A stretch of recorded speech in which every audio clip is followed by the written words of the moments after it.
صحیح البخاری حدیث نمبر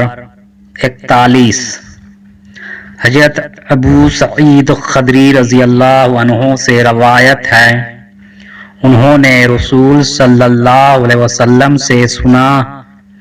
آپ فرما رہے تھے، جب کوئی بندہ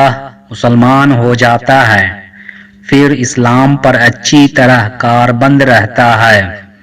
تو اللہ تعالیٰ اس کے تمام گناہوں کو معاف کر دیتا ہے